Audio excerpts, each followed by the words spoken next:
Ora, muito bom dia a todos, sejam bem-vindos ao nosso Digital Agenda for Europe in Alentejo Region, ao nosso terceiro dia do DG Regio Days. São todos bem-vindos a esta sessão. Eu queria começar por agradecer a pronta colaboração e a disponibilidade de todos os nossos oradores. Sejam bem-vindos, mais uma vez obrigado por estarem hoje aqui presentes nesta mesa redonda para debater este tema. E passo então a dar as boas-vindas em nome do Centro Europe Direct Alentejo Central e Litoral, que é acolhido pela Agência de Desenvolvimento Regional do Alentejo. O Centro Europe Direct, estou aqui, está sempre qualquer coisa. Os objetivos desta sessão, que é organizada pelo Europe Direct Alentejo Central e Litoral, tem como principal missão, ou dar a conhecer a aplicação dos fundos europeus no desenvolvimento regional, neste caso do Alentejo Central e Regional, e Litoral, peço desculpa. A nossa ideia é partilhar informação sobre entidades,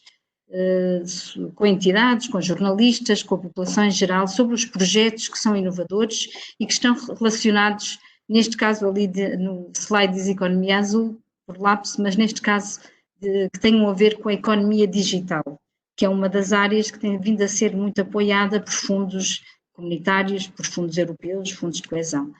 E neste âmbito, que temos o apoio muito direto da DG Regio, o objetivo é precisamente comunicar e dar a conhecer alguns projetos que são exemplo da importância que têm estes financiamentos para que se possam desenvolver os projetos na região e que, em última análise, possam contribuir para o desenvolvimento regional. Como eu vinha dizendo, o Centro Europe Direct do Alentejo Central e Litoral inclui-se numa rede nacional que é composta por 15 centros e que abrangem a totalidade do território português. Esta rede nacional faz parte por sua vez, de uma rede europeia, portanto, toda a União Europeia tem disponibilizados estes centros. Europe Direct tem como fim principal disponibilizar informação, materiais, publicações sobre a União Europeia e sobre aquilo que vai desenvolvendo a Comissão Europeia. De certa forma, são um serviço de proximidade da Comissão Europeia junto dos cidadãos nas regiões. No caso do nosso Centro Europe Direct Alentejo Central e Litoral, disponibilizamos 2 espaços que estão abertos ao público. Aqui em Évora está localizado no interior da Évora Tech e em Santo André também temos um espaço aberto ao público onde as pessoas podem deslocar e obter informação. Em ambos os espaços e online também vamos disponibilizando materiais, publicações e informação que é sobre a União Europeia. Fazemos um trabalho também importante na descodificação, no tornar acessível a informação que é produzida pela Comissão, de forma a que ela chegue mais facilmente ao cidadão. E também fazemos um trabalho muito intenso de informar sobre os programas, as iniciativas, as diretivas, toda a informação que diariamente nos chega da Comissão Europeia.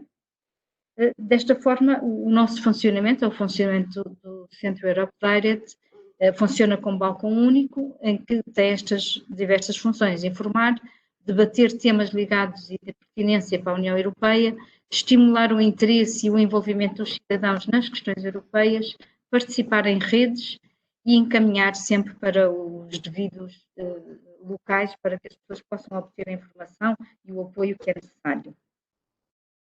E estes são os nossos contactos. Nós estamos presentes nas redes sociais, temos presença física, como eu já disse, nestes 2 escritórios e estamos sempre disponíveis para ajudar e para disponibilizar informação sobre a União Europeia.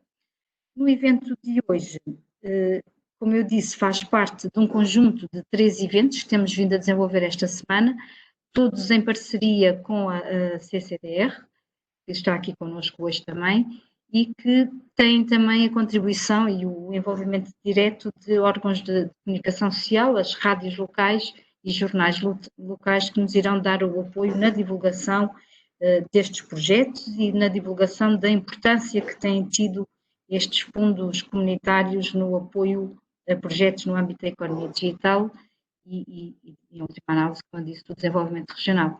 Eu não vou demorar mais, vou passar a palavra ao engenheiro Hélder Guerreiro, que em nome da CCDR também nos irá dar as boas-vindas para o evento de hoje. Muito obrigada e até já. Bem, muito obrigado, Alexandra. É sempre naturalmente um gosto. Em primeiro lugar, agradecer de facto o convite para poder estar aqui convosco hoje. Dizer que de facto é sempre um prazer e um gosto poder acompanhar, eu não diria infelizmente, mas naturalmente por força das circunstâncias, nesta fórmula agora, mais online. Mas estar presente sempre nestas sessões e nestes debates que de alguma forma procuram sensibilizar e não será só sempre sensibilizar, é também demonstrar que de facto o apoio dos fundos estruturais é relevante para os territórios, principalmente para um território como o Alentejo, que é um território que tem relativamente baixa densidade institucional, empresarial e demográfica.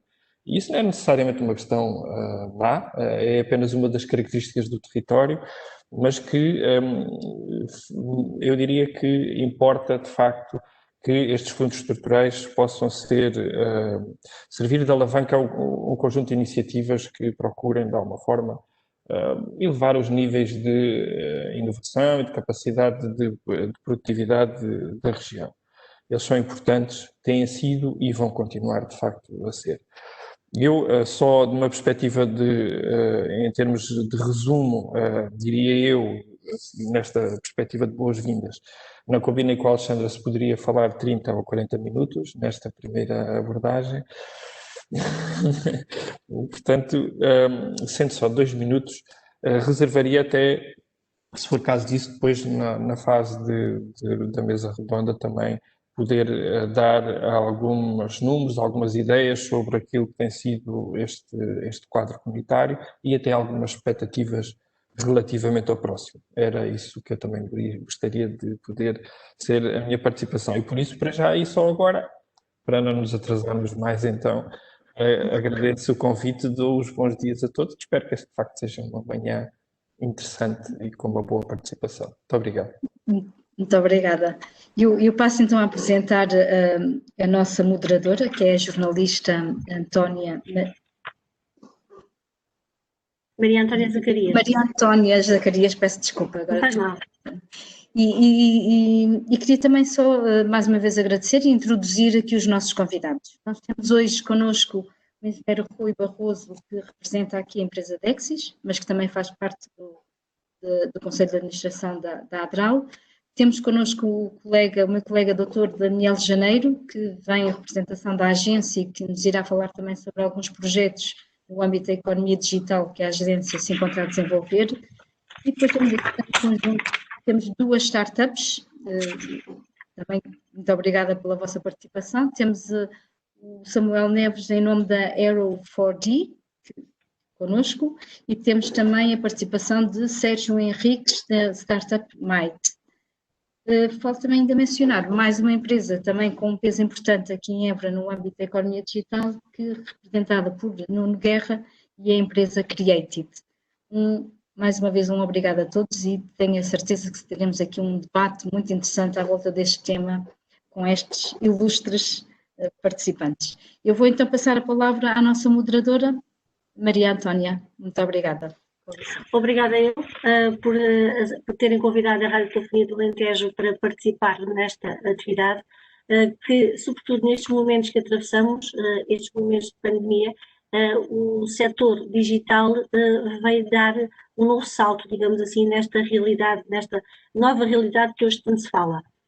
Consegui perceber de que forma é que o Alentejo também está a caminhar nesse sentido, apresentando aqui vários projetos inovadores que a Alexandra já citou. Penso que será de todo uma manhã interessante. É importante também ouvir cada um dos oradores sobre as suas experiências e este caminho trilhado no setor da economia digital. E sem mais demoras, eu peço a cada um dos intervenientes, tal como estava combinado, que não excedam muito os 5 minutos que têm para apresentar. Começo então por pedir ao Daniel Janeiro, que é o coordenador dos negócios externos e investimentos da Agência de Desenvolvimento Regional do Alentejo, para fazer a sua intervenção. Olá, bom dia a todos.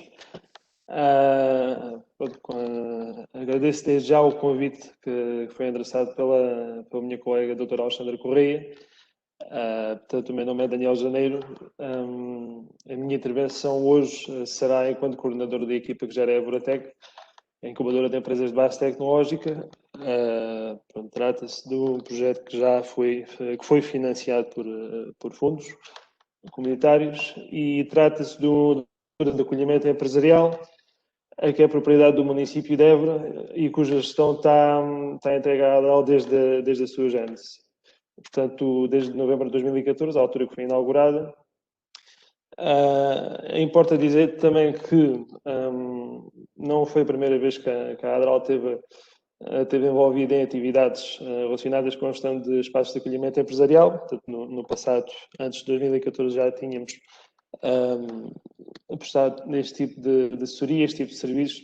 Portanto, já tínhamos apoiado municípios também na criação dos seus espaços de acolhimento empresarial. Mas ter a seu cargo a gestão de uma incubadora de empresas foi de facto a primeira vez e foi um desafio interessante. Importa também dizer que dentro da Evoratec está o Fab Lab.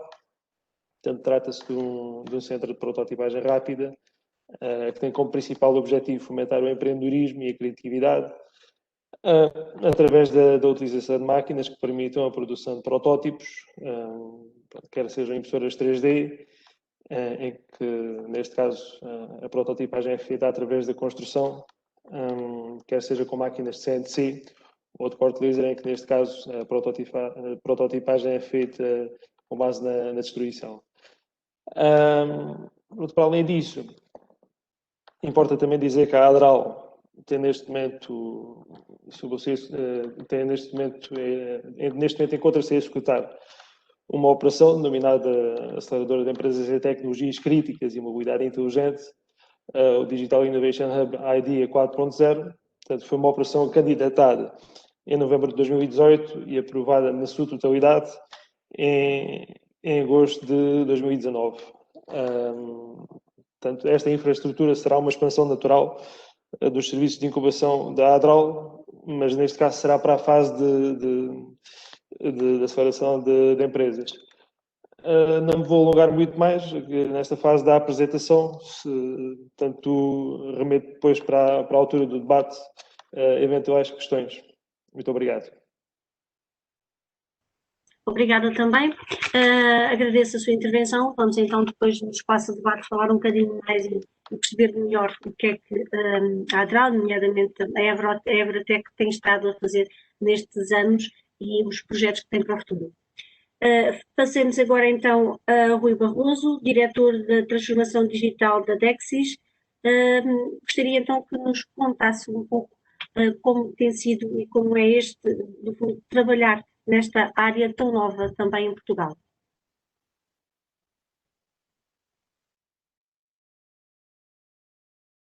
Rui, tens que ativar o som. Estás muted, Rui. Ok. O mais digital é que falha no microfone. Faz parte. Bom dia a todos. Obrigado pelo convite à Adral.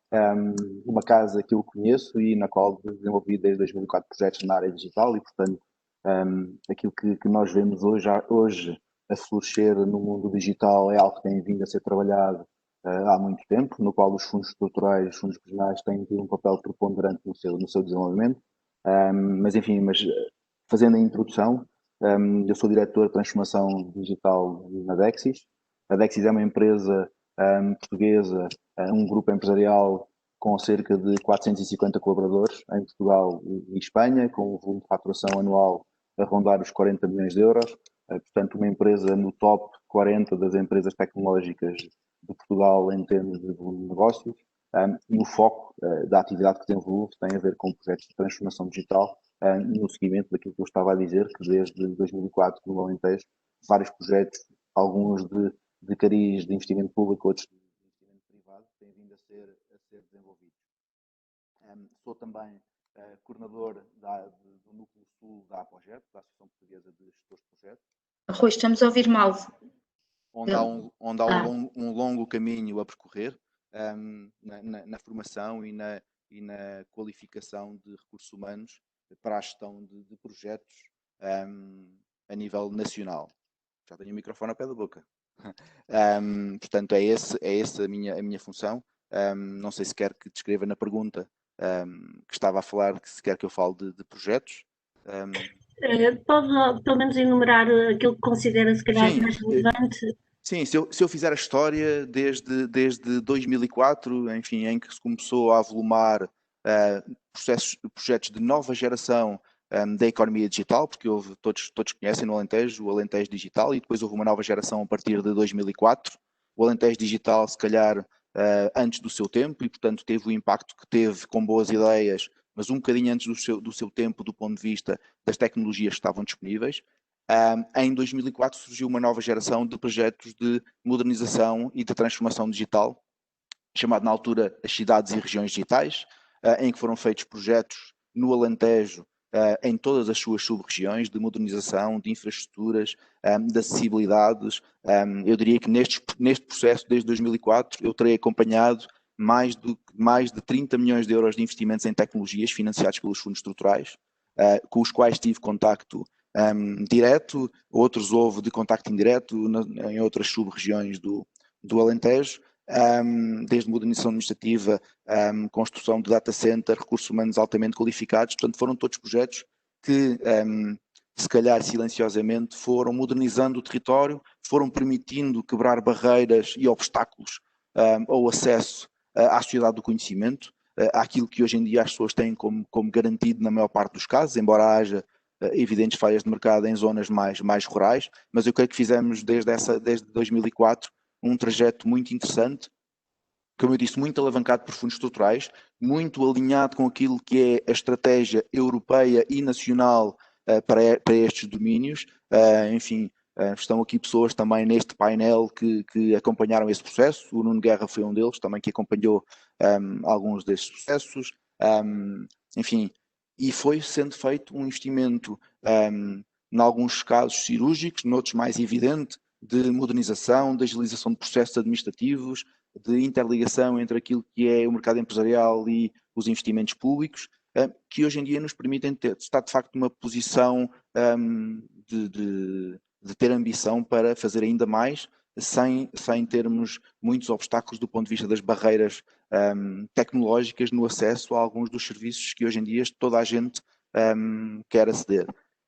É claro que há muito mais a fazer, temos muitas barreiras ainda para ultrapassar, do ponto de vista da qualificação das pessoas, do ponto de vista do número de recursos humanos especializados que temos no território, em determinadas áreas. Há muita escassez na Europa nas áreas das engenharias, e se há na Europa, claramente há também na região, e portanto nós temos que abordar estes temas do ponto de vista estratégico, desenvolver de forma incremental todos os projetos que abordamos, para que eles concluam com uma mais-valia significativa para aquilo que é a estratégia regional de desenvolvimento nesta área das tecnologias.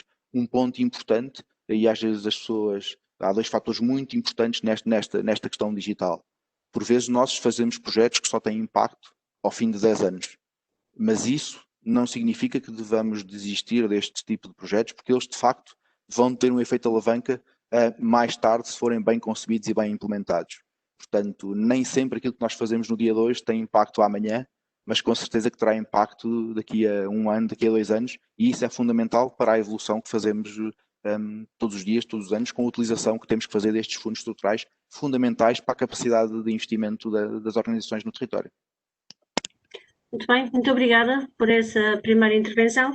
Eu vou passar então ao Samuel Neves, CEO da Herald 4D, não sei se é esta a denominação correta, e porque gostaria então que apresentasse também esta empresa especializada, segundo percebi, em geofísica, captura realidade 3D, topografia e desenvolvimento. Bom dia a todos, antes de mais, espero que estejam todos a ouvir, certo? Ok, fantástico. Sim, basicamente vejo o resumo de quem eu sou, não vou repetir antes de mais. E pronto, e de facto sou cá o gerente, sou também o diretor também de produção, desenvolvimento tecnológico cá na Aero 4D. Para além dos tópicos que referiu, também nós hoje em dia já estamos aqui na empresa, digamos, um setor que é altamente, digamos, na voga, e estamos a falar nomeadamente da indústria 4.0, e nós há cerca de um ano e meio não tínhamos, como mencionou, éramos especialistas nas áreas que referiu, e atualmente somos especialistas já numa indústria 4.0. Mas pronto, isto tínhamos aqui pano para mangas, dado que é um palavrão, um chavão que hoje em dia utilizamos para N atuações na indústria e no mercado. E hoje em dia já somos, digamos, um player tecnológico e um player um colaborador de indústrias, nomeadamente nos tecidos urbanos, na cortiça, na rocha ornamental, no país e em Espanha. Isso era só um pequeno enquadramento mais abrangente da atualidade da Aero 4D aqui que estamos. Para fazer aqui também um enquadramento em relação aos fundos que nós temos vindo a beneficiar, também foi um pouco, como já os meus colegas referiram, foi um pouco também na mesma abordagem. No entanto, nós somos uma startup, não na mesma dimensão como o anterior moderador falou, mas numa dimensão à nossa escala. No entanto, nós estamos a fazer o nosso trabalho, digamos, a caminhar por aquelas ideias que nós temos, pela visão que nós temos de desenvolver determinados setores, nomeadamente estes que referi. Mas pronto, é necessário um conjunto de recursos e de facto a formação tem que ser aqui algo que temos que trabalhar todos em conjunto, porque de facto está a faltar. E está a faltar em escassez, por vezes, às vezes em qualidade, ou formar um pouco mais orientados. Nós agora, este ano, para fazer assim um resumo muito deste ano, ainda por cima, em pandemia, só para vos dar uma noção de números, a Aero 4D cresceu cerca de 200%. E por isso é impressionante no tempo de pandemia o fator de nós termos ido para, digamos, para o setor tecnológico e digital, um crescimento avulso, por assim dizer. Mas depois temos de ter uma componente de pessoas, recursos humanos, técnicos, enfim, todo aqui um conjunto de conhecimentos que essas pessoas têm que adquirir que demoram tempo. E isto é um processo de aprendizagem longo. E como o anterior moderador referiu, por vezes não é nem do dia para o outro, é preciso anos para formar esses profissionais. E depois são áreas extremamente, digamos, inovadoras. O que hoje funciona muito bem, amanhã já está obsoleto. Hoje em dia, um bocadinho naquilo que nós fazíamos, os levantamentos topográficos, para terem noção. Antigamente trabalhava-se numa estação total, há cerca de 5 anos, mais coisa, menos coisa, começou-se a utilizar os drones. Hoje em dia, já em determinados setores, no meu ponto de ver, já não fazem sentido a utilização daqueles equipamentos. Por isso, é só para ver a noção de como a inovação tecnológica está, digamos, bastante já aplicada no nosso dia a dia. Por isso, enfim, há aqui todo um componente de tecnologias que os fundos comunitários podem apoiar e também orientados, nomeadamente, não sei, prioritários da União Europeia, que é a industrialização, todos os nossos setores, enfim, todos os fundos podem catalisar esta transformação mais rapidamente. E nós temos sido um player como um colaborador para a indústria nesse sentido. Bem, muito obrigada então por esta intervenção. Vamos passar ao próximo orador, o Nuno Guerra, CEO da Create IT.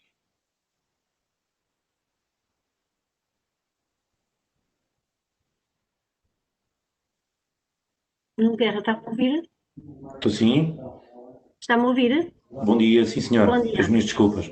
Não tem de quê. Sim, fazendo uma apresentação breve, eu sou Eburense Alentejano de Évora. Sou um apaixonado por pessoas e por empresas que se preocupam com as pessoas e trabalho no setor das tecnologias desde antes de ter terminado o curso. A Create IT é uma empresa que está a fazer 20 anos, portanto nasceu em 2001, vai fazer agora este ano 20 anos. É um integrador de sistemas, nasceu como um integrador de sistemas, portanto fazemos projetos complexos como Continente Online, BPNet Empresas, Vorton Online, Pestana Online, por aí adiante, portanto plataformas tecnológicas transacionais que integram com múltiplos sistemas dentro das organizações, e desde 2015 passámos também a investir em desenvolvimento de produto e temos neste momento 2 produtos SaaS, produtos puros SaaS, um dos quais, que é o Cloud Cockpit, que deu origem a um projeto de investigação e desenvolvimento em Évora, com a parceria com a Universidade de Évora, e que já está neste momento a ser utilizado por clientes finais em 23 geografias diferentes, e um outro que é o produto gera a operação de Cloud Solution Providers, portanto de empresas que vendem Azure e Office 365, portanto Cloud Microsoft pelo mundo, e para vos dar uma noção, por exemplo, na Irlanda 80% do volume de negócios Microsoft em modelo CSP é gerido pelo nosso produto, e portanto nós temos clientes que sozinhos representam mais volume de negócios cloud Microsoft do que a Microsoft Portugal inteira, ok? O que é impressionante, assim, ainda ontem, por acaso, estivemos numa situação de compete em que estamos a concorrer com uma empresa sediada na Califórnia. Amanhã vou ter uma call para fecharmos, espero eu, um negócio com uma empresa irlandesa. Temos clientes espalhados por várias geografias e, portanto, hoje é possível trabalhar de qualquer sítio para o mundo, por assim dizer. E esse é um enorme desafio que acho que iremos abordar um pouco mais à frente. Depois temos um outro produto SaaS também, que é um Digital Workplace, portanto, uma intranet, um ambiente de trabalho personalizado e integrado com Office 365 também como um produto SaaS, e que está neste momento já a ser utilizado por largos milhares de utilizadores em Portugal, em clientes como o Grupo Trivalor, que é o terceiro maior empregador a nível nacional, ou, por exemplo, a Sport TV, portanto, para falar de uma marca mais conhecida do grande público, por assim dizer. Sim, do meu lado, a breve apresentação é esta, pois acho que é mais interessante falarmos e partilharmos experiências em mais detalhe numa conversa mais aberta. Muito obrigada, então. Vou passar ao quinto orador, o Sérgio Henriques, peço desculpa, da Mighty. Muito obrigado, bom dia a todos. Mais uma vez, obrigado pelo convite por estar aqui presente. Eu começava a fazer uma apresentação muito breve da empresa, mas não deixava de referir, achei engraçada a referência inicial do último orador. Eu não sou de Évora e então o meu contacto com todo este ecossistema ao longo do último ano tem sido extremamente positivo e não queria deixar de parabenizar a iniciativa, porque realmente louvável a preocupação que existe com o sucesso e com o crescimento das empresas aqui inseridas. Isto tudo para dizer que a Mate, que eu estou aqui em representação dessa startup, por assim dizer, uma empresa recente, há pouco tempo parece-me que chegamos ao 3º ano de operação, nem verdadeiramente 3º ano de empresa, e realmente encontrar este apoio é muito importante. Ou seja, uma pequena apresentação então para dizer que a Mate opera no setor do transporte rodoviário de mercadorias, no fundo prestamos serviços a esse tipo de clientes com a intenção de trabalhar em prol da redução de custos e da otimização de frotas.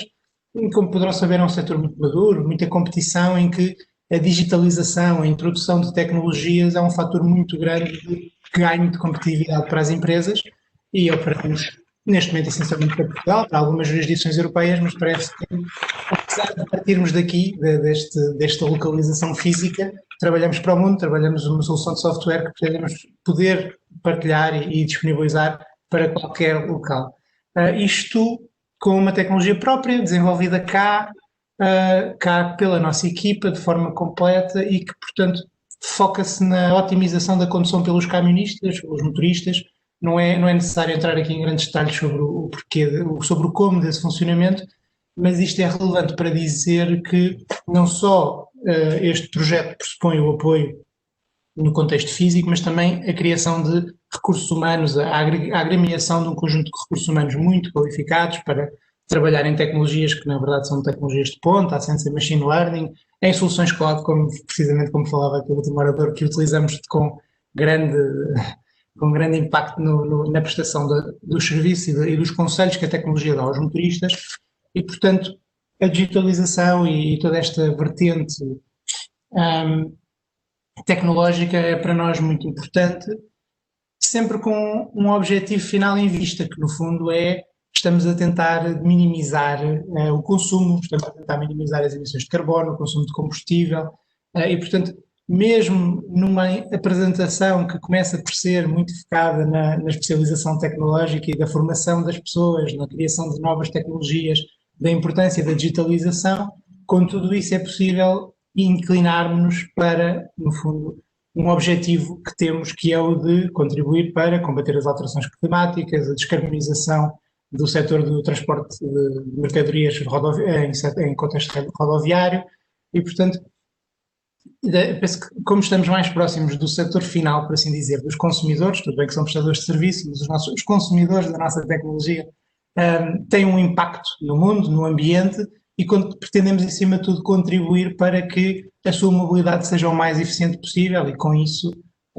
melhorar o estado de coisas e de alguma forma, fazer a nossa parte para que, em geral, esse consumo seja o menor possível. Porquê é que então faz sentido a Mate estar nesta conversa? Desde logo pelo seu papel e pela sua intenção no sentido da digitalização de um setor que, como saberão, até há muito pouco tempo, e ainda é o caso em alguns clientes, o transporte de mercadorias é controlado pelo tacógrafo e depois registros em papel, ou seja, queremos ultrapassar tudo isso, queremos também otimizar o consumo e para o fazer gozamos de alguns fundos, ou seja, recebemos fundos quer de investigação e desenvolvimento do P2020, quer dirigidos à internacionalização. E os fundos relacionados com investigação e desenvolvimento permitiram-nos, de certa forma, fazer tudo o que fizemos, ou seja, não só apoiaram a contratação de técnicos especialmente qualificados, ou seja, além dos mestrados e tudo mais, contamos na nossa equipa com 5 doutorados em engenharia, ou seja, são ativos de recursos humanos, vamos chamar assim. Obviamente são pessoas e são meus amigos, mas são também, do ponto de vista da empresa, ativos, recursos humanos extremamente qualificados que não são fáceis de captar, e ter esse apoio extra do ponto de vista do financiamento externo é extremamente importante, ou seja, aí se vê a importância destes fundos não só em permitir comprar equipamento, que permitiu, mas também em contratar pessoas, em criar relações de trabalho duradouras, futuro, com perspectivas de futuro e que se pretendem que façam crescer a empresa. E também fundos dirigidos à internacionalização. Conseguimos chegar ao quinto orador sem ainda falarmos do Covid. Eu peço desculpa, mas vou ter de o fazer, ou seja, a situação de pandemia que hoje vivemos colocou um bocadinho em causa a nossa estratégia de internacionalização. Não houve certames, não houve visitas, não houve eventos, fez-se muita coisa pelo Zoom, pelo Webex, pelo Hangouts Meet, como estamos aqui a fazer hoje, e é louvável que nem numa situação de pandemia em que todos temos de estar um bocadinho mais confinados e encafuados para minimizar o contacto, se consiga ainda assim ter este tipo de discussões tão interessantes e tão profícuas para o desenvolvimento do ecossistema e das empresas. A verdade é que a nossa estratégia de internacionalização ficou um bocadinho suspensa neste último período, mas não fosse essa limitação externa, que nada tem a ver com os fundos para os quais somos elegíveis, teria sido extremamente importante, pois financiava essa atividade de divulgação da nossa proposta de valor para clientes em diferentes jurisdições, e estou certo de que no futuro vai ser esse o caso, ou seja, vamos conseguir aproveitar este apoio extra, este impulso extra para nos darmos a conhecer esta empresa em diferentes jurisdições e poder vender algo que é feito em Évora para o mundo. No fundo, é disso também que se trata e é isso que a digitalização permite. E penso que teremos a oportunidade de discutir todos estes temas em maior detalhe de futuro, mas penso que estará apresentada assim a Mate. Muito obrigado. Muito obrigada, eu penso que parece-me que se calhar podemos adotar aqui um modelo interativo, no sentido de que eu posso lançar aqui algumas ideias e depois gostaria que vocês fizessem as vossas intervenções também de forma espontânea, sem ter que estar a dirigir perguntas específicas a cada um dos oradores. Eu também sou alentejana, e efetivamente estou também a trabalhar na área da comunicação há cerca de 20 anos, 21 anos. E durante este tempo todo tenho percebido que o Alentejo tem progredido muito do ponto de vista também digital, e é disso que estamos a falar hoje. O que é que foi feito nesse sentido? Ou seja, os alentejanos tiveram que fazer para conseguir caminhar neste sentido, até porque nós somos um povo resiliente, mas muitas das vezes fechado, e fechado também às novas tecnologias. Ainda por exemplo, há hoje pessoas que usam pouco e não querem mesmo utilizar as redes sociais, há empresas que ainda são um pouco avessas a utilizar todas as plataformas, que lhes permite com certeza, e vocês são exemplo disso, ter alguma maior projeção em termos da sua atividade. Portanto, a minha questão, não é uma questão, mas no fundo, peço desculpa, sim, falta o Hélder apresentar o resultado do Alentejo, como tinha sido pedido no início. Falhou-me isso. Peço desculpa. Por favor, pode então apresentar.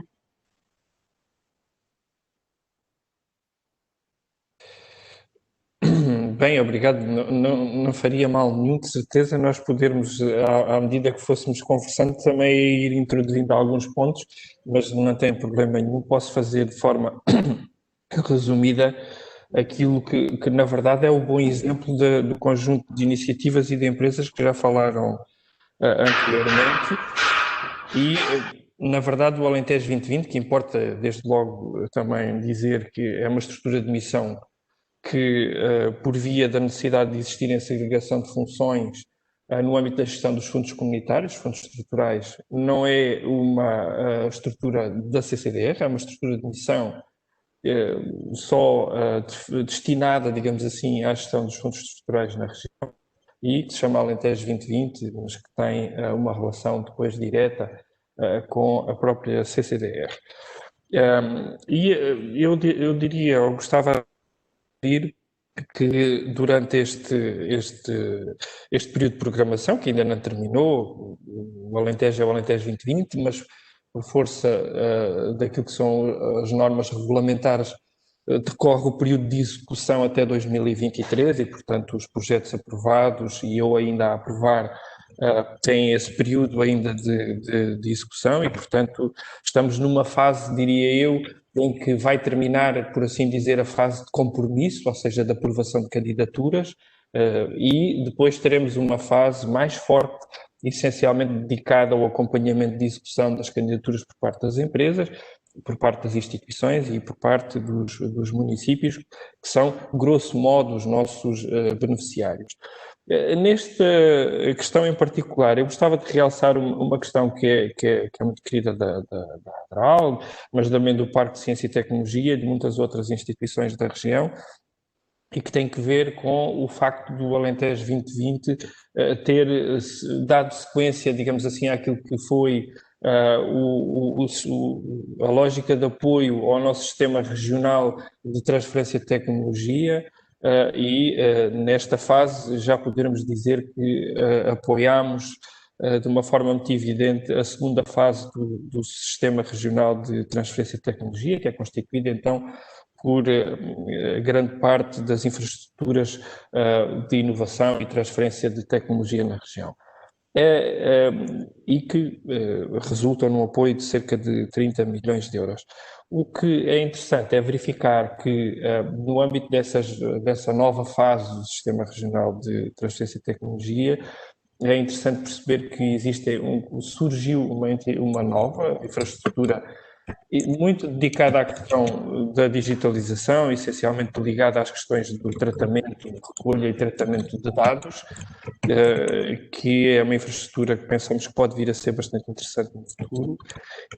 Temos também uma nova infraestrutura na Universidade de Évora, muito dedicada também às questões da computação, e outra dedicada às questões da digitalização, que nos parece também muito interessante. E um laboratório colaborativo também como uma nova expressão, eu diria uma nova designação de coisas que já existem e que também pode vir a ter aqui um trabalho muito interessante neste âmbito.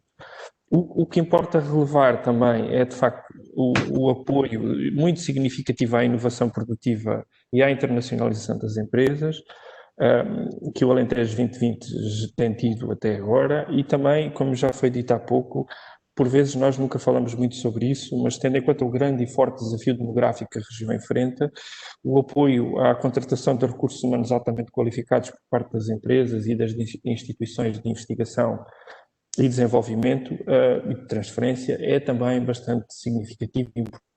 Só para lembrar, um apoio simples que ronda já os 10 milhões de euros, estamos a falar de um apoio a uma entidade que é altamente tecnológica, que é o CEIA, e que já estava instalado no Parque de Ciência e Tecnologia, mas que agora reforça essa instalação com um objetivo muito concreto de o Alentejo poder vir a ser uma região a ter o primeiro projeto aeronáutico completo. O que isto quer dizer é que é desde o desenho do avião até à própria industrialização e concepção desse avião na região. E, portanto, já estamos a falar de um projeto que, do ponto de vista de infraestrutura física, seja de hardware e software, à volta dos 5 milhões de euros, e a mais 5, 6 milhões de euros para a contratação de recursos humanos altamente qualificados, que, por princípio, ainda terá que ser reforçado até ao nível de podermos vir a ter 30 a 40 técnicos altamente qualificados na região a trabalhar na área aeronáutica. E este, grosso modo, eu diria que até ao momento nós, no âmbito do apoio às infraestruturas de investigação e transferência de tecnologia, no apoio à inovação produtiva e internacionalização das empresas, estaremos a falar de cerca de 450 milhões de euros de apoio até ao momento, o que significa perto de 40% daquilo que é o Alentejo 2020. Se pensarmos que boa parte deste apoio significam tecnológicos, muito reforço da capacidade de digitalização das empresas, eu diria também de automação de algumas empresas e de algumas cadeias de valor, podemos dizer que o Alentejo, com este Portugal 2020, teve aqui uma oportunidade que soube aproveitar do ponto de vista de ganhar mais competitividade no mercado, que é cada vez mais digital, mais competitivo e que tem a necessidade cada vez mais das empresas terem muita capacidade de adaptação no território. Só para terminar, dizer apenas que no Portugal 2030 e de acordo com aquilo que são os dois grandes desafios da própria Comissão Europeia e do Estado-membro, neste caso Portugal, o próprio Alentejo 2020 tem uma visão sistémica e de que precisa de facto de enfrentar esses dois grandes desafios também, que é o desafio ambiental e o desafio da digitalização para a próxima década. E na Estratégia Regional de Especialização Inteligente, dois dos domínios transversais que estamos a definir são, de facto, a circularidade da economia, como um processo também de competitividade das próprias empresas, mas também como um processo de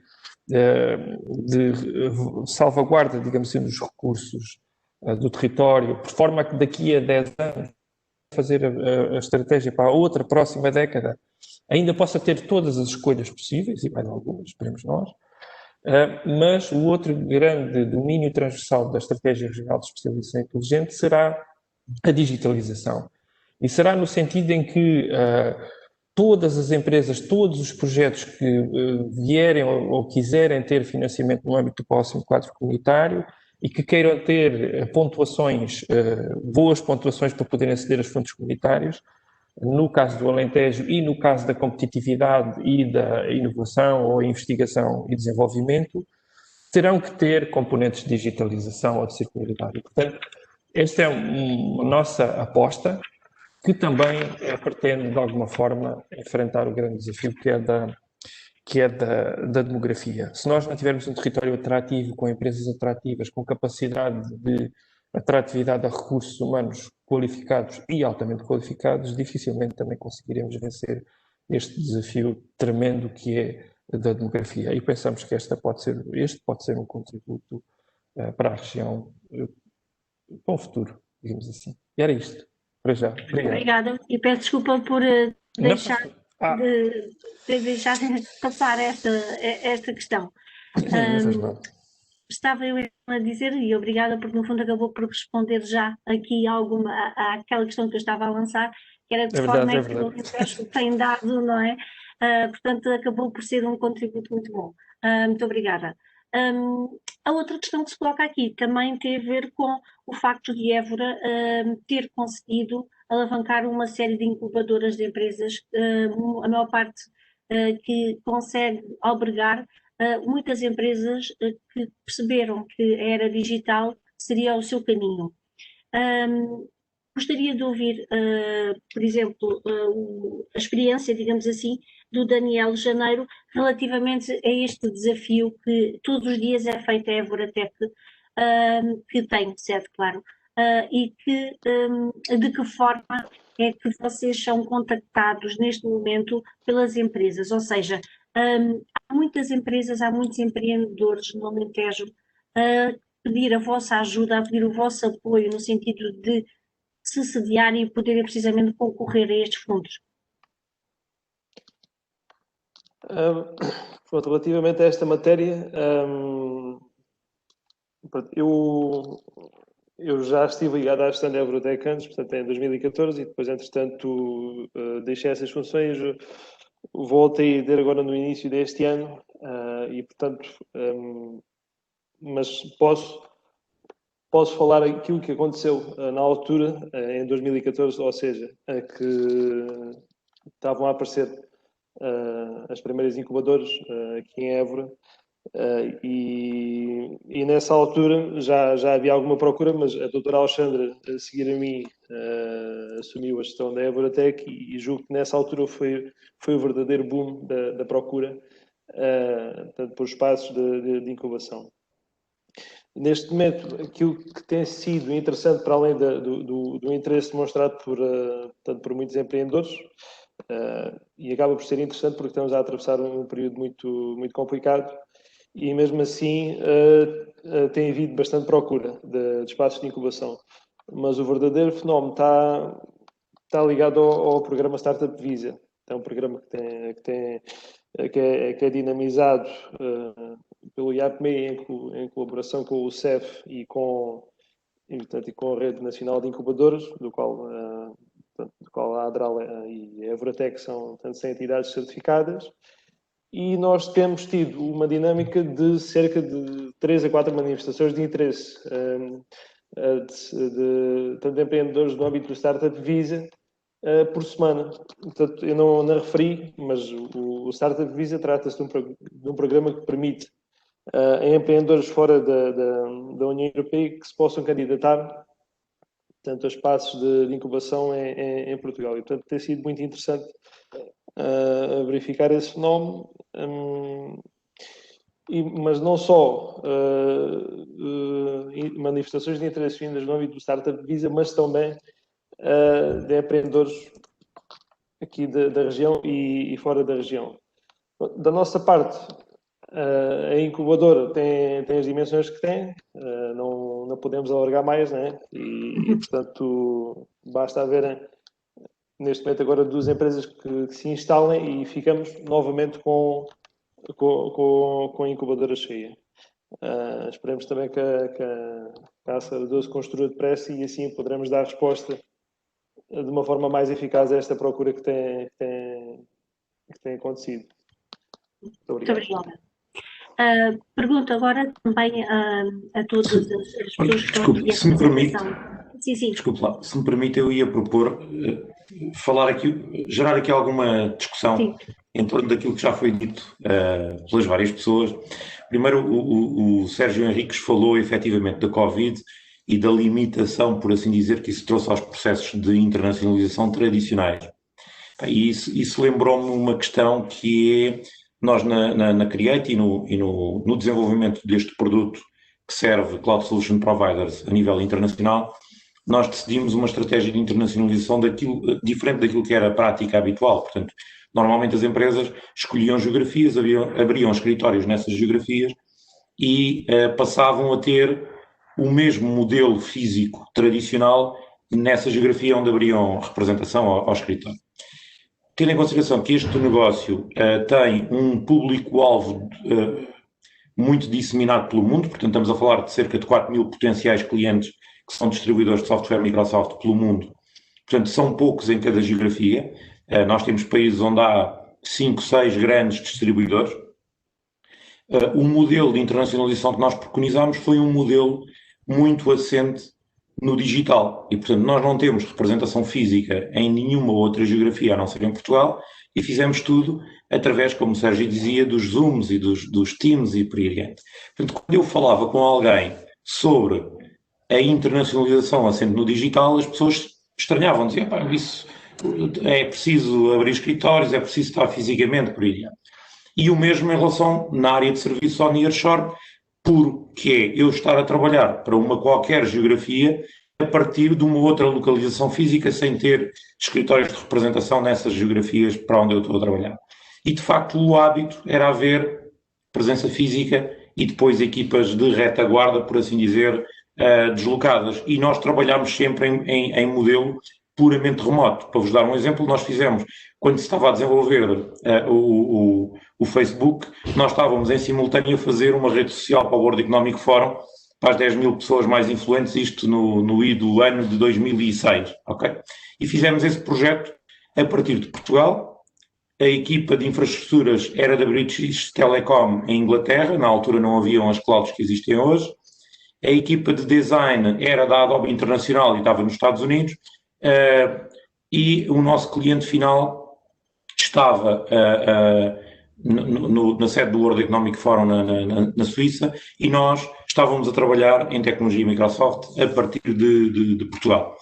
E, portanto, o grande desafio é que esta transformação que está a acontecer nas formas de trabalhar vai cada vez mais ser um desafio também, não só por causa da pandemia, mas porque as pessoas se estão a perceber gradualmente que a questão da localização física é cada vez menos relevante na atividade profissional. Portanto, eu por acaso hoje eu vivo em Lisboa, tenho escritório em Lisboa, temos escritório em Évora.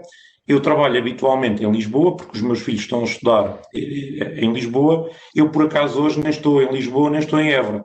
Vou estar num evento internacional e combinámos encontrarmos os 3 oradores portugueses desse evento internacional aqui nos escritórios de um membro também da IO Internacional em Passo de Arcos, do iGroup, e por acaso estou aqui. Mas eu podia estar no Porto, ou em Madrid, ou noutro sítio qualquer. E, portanto, o grande desafio do meu ponto de vista, e agora ligando aqui àquilo que o Hélder Guerreiro estava a falar sobre os desafios de futuro para o Alentejo, o grande desafio do meu ponto de vista de futuro para as regiões é serem regiões atrativas para viver e trabalhar, e não apenas para trabalhar. Porque o grande desafio hoje é que se eu quiser, por exemplo, ir trabalhar para Bragança, eu posso ir amanhã. Agora, eu ir viver para Bragança, eu não posso ir amanhã. E as faixas etárias que nós temos no setor das tecnologias são faixas etárias jovens, que muitas delas estão em início de vida, e o grande desafio é nós darmos boas condições de vida a essas gerações nos destinos. E, portanto, tratarmos de coisas não apenas da infraestrutura tecnológica, por assim dizer, e desculpem eu estar a desviar a conversa um bocadinho, do digital tradicional, mas esse nós já vimos, estamos aqui, cada um em seu sítio, a trabalhar remotamente e conseguimos interagir com a maior das facilidades. Agora, se eu quiser ir levar o meu filho à escola e tiver que fazer 50 km para o ir levar, 50 km para o ir buscar, e se eu para ir a uma consulta médica tiver que fazer 1 hora de distância de caminho, eu aí tenho barreiras que o digital pode ajudar a eliminar e precisa de ajudar a eliminar, mas que enquanto elas existirem é muito mais difícil deslocar as pessoas para as regiões. E, portanto, investir em ensino à distância, investir em saúde à distância, investir em melhoria da infraestrutura de base das regiões é essencial para nós conseguirmos ser cada vez mais competitivos como um país para viver e trabalhar. E, portanto, eu por acaso estou no board da Entrepreneur Organization Network aqui em Portugal, que é uma associação de empreendedores que tem 14 mil donos de empresas espalhados pelo mundo em várias geografias, e uma coisa muito gira que temos visto é que, de facto, Portugal está a ter uma capacidade de atrair empreendedores, empresários, muitos deles empresários maduros, que querem mudar-se para Portugal para viver. E isso é o mais importante, porque se quiser viver em Portugal, porque há boas condições climatéricas, porque há boa infraestrutura tecnológica, porque há segurança, porque há boas instituições de ensino, se nós tivermos essa infraestruturação de base, vai ser muito mais fácil nós deslocalizarmos as pessoas. Agora, se nós tivermos uma realidade em que, por exemplo, um jovem quer decidir se vai trabalhar para o local A ou para o local B, e no local A consegue arranjar uma casa de um dia para o outro, no local B não tem facilidade em encontrar arrendamento, no local A tem uma escola para o filho a 5 minutos de casa, no local B tem que fazer a meia hora de transporte para ir buscar ou levar o filho, aí, de facto, temos outras barreiras que nós precisamos ajudar a eliminar. Muito honestamente, se calhar, por saber que as tecnológicas estão ao nosso alcance, é uma questão de investimento financeiro, de facto, em alguns casos, por exemplo, a infraestruturação de fibra óptica, a infraestruturação para 5G, são temas importantíssimos do ponto de vista de tecnologia de base, mas não só para nós desenvolvermos as nossas tecnologias, os nossos produtos tecnológicos. É preciso também que as instituições que estão nos territórios tenham a flexibilidade e a capacidade de se transformar. Porque, por exemplo, provavelmente eu hoje não estaria aqui se o evento não fosse digital. Porque eu consigo estar neste evento digital, mas eu tenho outro evento digital a começar ao meio-dia. Portanto, eu não conseguia ir a Évora a um evento físico. Lamento imenso. O mundo hoje anda a uma velocidade que precisa que nós estejamos preparados para este novo mundo digital conciliado com uma vida física, humana, próxima da natureza, do ambiente, por aí adiante, mas que a partir daí eu consiga fazer a minha vida digital de uma forma ágil e rápida. João Guerra, pergunto-lhe então, sendo alentejano, de que forma o Alentejo pode precisamente atrair estas empresas relativamente a esta economia digital? Ou seja, porque é que não há cada vez mais pessoas a poderem vir trabalhar para o Alentejo e poderem trabalhar a partir de casa? O que é que falta aqui? É que nós continuamos com uma dificuldade em termos de fixação de pessoas. Sim. Eu vou-lhe dizer, para mim, dois grandes temas. Um é a educação e outro é a previsibilidade. O que é que eu quero dizer com a educação? A educação é, nós olhamos para a educação e achamos que os alunos se educam para a tecnologia indo para o técnico quando acabam o 12º ano. E não pensamos, infelizmente, como não pensávamos há uns anos sobre a música e sobre as artes e sobre o desporto, que a educação para o desporto, ou a educação para a música, ou a educação para a tecnologia, é bom que comece em tenra idade. E, portanto, é bom que nós comecemos a ter aulas de programação nas creches. É bom que nós comecemos a ter aulas de programação na primária, porque existe tecnologia que nos permite fazer isso. E é essa infraestruturação de base que nós precisamos pôr nos territórios, principalmente nos de baixa densidade. Porque se eu tiver um aluno que se apaixona pela programação em criança, ou um aluno que se apaixona por um instrumento musical em criança, mais facilmente eu vou ter um músico ou mais facilmente eu vou ter um engenheiro. E essa infraestruturação de base é essencial, porque nós neste momento temos um enorme desafio em Évora, que é temos 30 alunos no curso de Engenharia Informática. A Create, que é uma empresa muito pequena, contratou 23 pessoas este ano. Em Évora? Não em Évora, entre Évora e Lisboa. A questão é, eu não conseguiria contratar em Évora, nem de perto nem de longe, 23 pessoas. Porque não há massa crítica em Évora. E depois, conjugando esse fator com o outro que eu dizia, que é as barreiras à entrada das pessoas para se mudarem para Évora, infelizmente, e eu estou a falar com eivorenses, vocês melhor do que eu saberão porque vocês vivem no território. Quanto é que custa alugar um T2 em Évora? Bom, eu se calhar posso intervir aqui neste tema. Aliás, eu acho que estamos claro, Rui. Sim, com várias dimensões, algumas delas com soluções que eu diria contraditórias, não é? Eu diria que a escassez de recursos, como eu tinha dito anteriormente, é global nestas áreas. Completamente de acordo. E aí há um papel, há uma tarefa macro global que nós temos que fazer. E essa é uma tarefa macro, não é? Que é responder às necessidades que o mercado tem de forma cada vez mais especializada, ou seja, mesmo naquilo que é as engenharias, não chega a escolhermos engenharias que não estão a ter progressão de mercado. Cada vez as empresas querem mais engenheiros especialistas em determinadas áreas, terem foco e terem experiência a partir do dia 1 de trabalho nas tarefas que vão fazer. No passado, provavelmente, se calhar no meu tempo e do Nuno, porque nós na realidade somos exatamente da mesma idade, exatamente da mesma escola, exatamente da mesma universidade, portanto temos esse percurso em paralelo. E as empresas hoje em dia querem que a pessoa que contrata no dia 1 consiga trabalhar. Não é? E portanto, quem forma pessoas tem que formar cada vez mais. E isto pode ser um contrassenso relativamente àquilo que é a base de um engenheiro, que tem umas bases largas, que aborda qualquer tema, mas no fim tem que começar a trabalhar desde o dia 1, porque a competitividade das empresas a isso o obriga. E isso é um papel global que nós temos de formar mais pessoas para as áreas das engenharias. Rui, se me permites só uma nota, nem todas as empresas são assim. Sim, eu Por sei. exemplo, na Create, eu costumo dizer que eu prefiro especialistas em aprendizagens. Porque aquilo que é importante hoje, se nós contratarmos alguém que é especialista em algo e não tiver capacidade de aprender, ele daqui a 5 anos não vai ser um bom profissional na minha empresa. Daqui a 5 anos nós não vamos estar a fazer aquilo que fazemos hoje. Portanto, nós precisamos de ensinar a aprender. Essa é considerada uma das principais competências da atualidade, a capacidade de aprender. Quando eu digo especialização, não é à custa do resto, não é da capacidade de aprender nem da capacidade de ser engenheiro. Certo.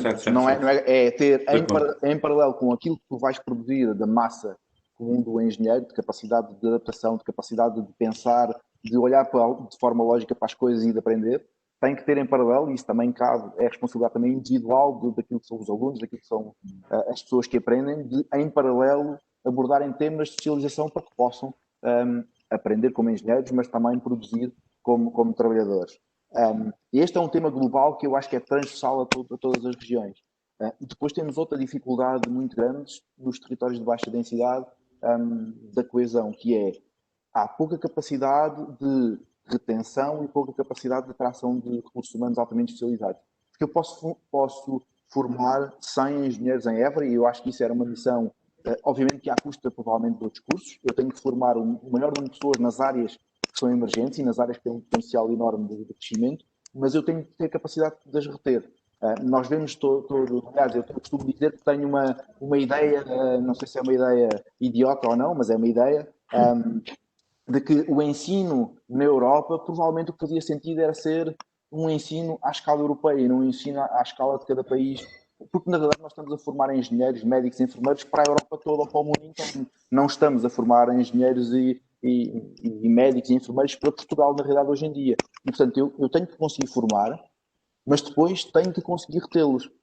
Porque se eu formar 100 engenheiros na Universidade de Évora e não tiver capacidade de os reter...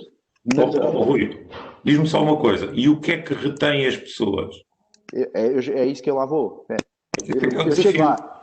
Eu acho que o desafio grande, e as pessoas vão, para além dos outros fatores, que eu também já lá chego, económicos, sociais, do território, para dar resposta a outras dimensões que não são tecnológicas, mas eu acho que há um tema fundamental em todos os jovens que acabam o curso, porque é provavelmente igual àquilo que nós sentimos.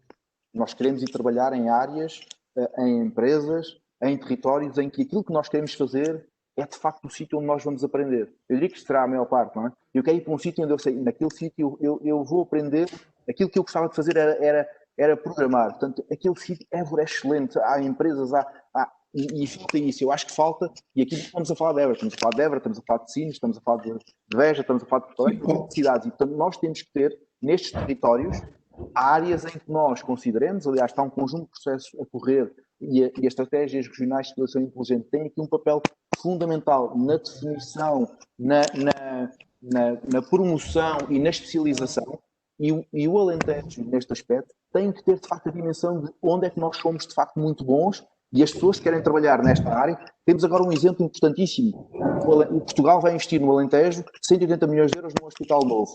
Não chega a um hospital novo. Tem que ser um hospital que permita dizer uma determinada especialidade, uma determinada área, se calhar muito agarrada às tecnologias. Um médico, quando acaba de ser formado e se quiser ter aquela área de competência, é para Évora que vem trabalhar. Portanto, nós temos que formar na fonte, temos que conseguir reter mais do que sai. Se eu formo 100, eu tenho que conseguir reter 50, e eu tenho que conseguir atrair especialistas de segunda vaga que já estiveram no mundo. Aliás, hoje em dia está muito em voga na Europa os nómadas digitais, e numa das últimas reuniões que eu tive em Bruxelas, o tema era nómadas digitais que estão em Berlim, hoje em dia querem vir para Lisboa, porque Lisboa, certo. Os fatores naturais, tem praia, tem qualidade de vida, tem segurança, tem o charme.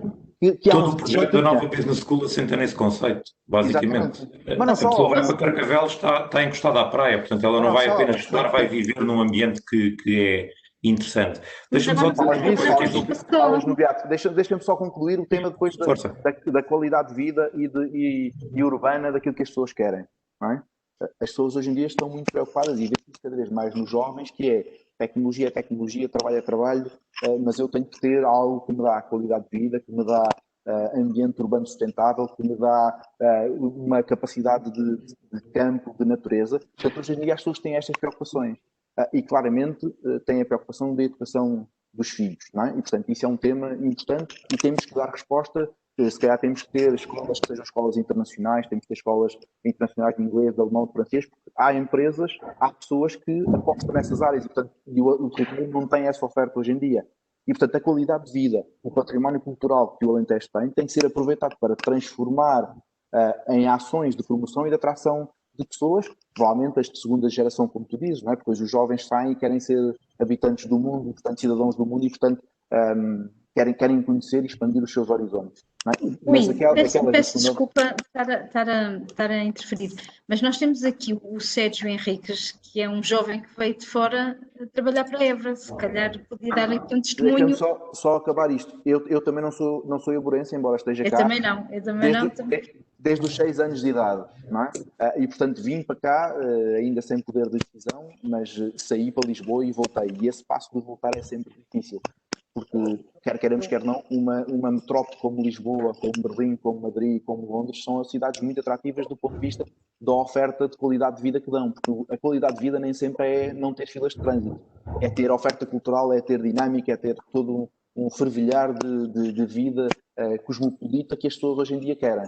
Portanto, isto são dimensões muito difíceis, muito complexas de trabalhar e que no final do dia nós temos que, em conjunto, conseguir ultrapassar e ser mais rápidos e mais ágeis, porque claramente não temos mais recursos do que a área metropolitana de Lisboa, embora tenhamos mais fundos, temos menos dinheiro, as pessoas às vezes confundem ter fundos comunitários com ter orçamento, o orçamento da área metropolitana de Lisboa é maior do que os orçamentos do Alentejo, claramente, porque tem outros fundos que não os estruturais, mas temos conseguido, de forma ágil, como um território pequeno, identificar os nichos de mercado, os nichos de qualidade de vida e aquilo que são os efeitos, a alavanca de investimentos que vamos fazendo para nos tornarmos alguém que as pessoas vão dizer: eu vou para Sines trabalhar nesta área, eu vou para Évora trabalhar naquela. E isso é um desafio enorme.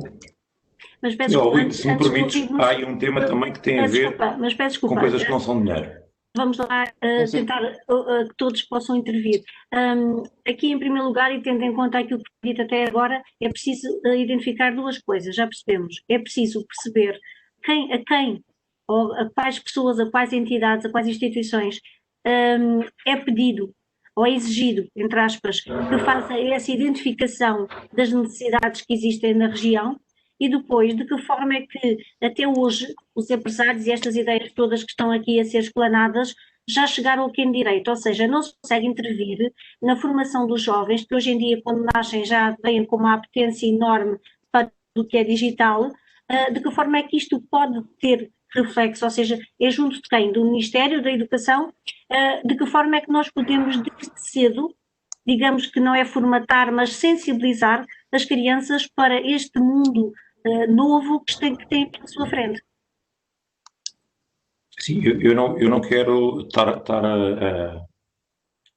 a intervir recorrentemente, portanto, se alguém quiser avançar, eu infelizmente sou um idiota, portanto tenho ideias para várias coisas. Se calhar aproveitava aqui para intervir, desde logo dizer que somos todos um bocadinho idiotas, não é? Por isso mesmo é que estamos aqui a expor as nossas ideias, não é? É exatamente isso. E do lado das políticas e do lado daquilo, de quais é que devem ser os investimentos, quais é que devem ser as prioridades, não sou de toda a pessoa mais capacitada para tecer opiniões, eu concordo muito com aquilo que foi dito pelo Nuno Miguel Guerra, ou seja, a questão da saúde, a questão da educação, a questão do acesso, se calhar a cultura, se calhar é ter um bom centro cultural. Por exemplo, eu conheço também muito bem o ecossistema de Tondela, e Tondela vive e cresce na base de ser próxima de uma cidade como Viseu, mas também ter um centro cultural muito forte, que é a ACER, e também Évora tem um conjunto de vantagens e de ofertas que pode disponibilizar a todas as pessoas que eventualmente aqui estejam e aqui queiram trabalhar. E trabalhar como? E sobre aquilo que eu realmente posso falar é sobre a questão dos nómadas digitais, que cada vez mais existem e que hoje verdadeiramente eu considero que, apesar de ser numa dimensão nacional, me posso considerar um deles, ou seja, apesar de a MEIT estar sediada em Évora e de cada vez menos por causa da pandemia, mas principalmente ao longo do ano passado, muito regularmente me deslocava a Évora, sempre que assim era necessário, sempre que tínhamos uma reunião, sempre que havia uma troca de ideias com parceiros que exigia o contacto físico. A verdade é que eu estou sediado ainda em Lisboa.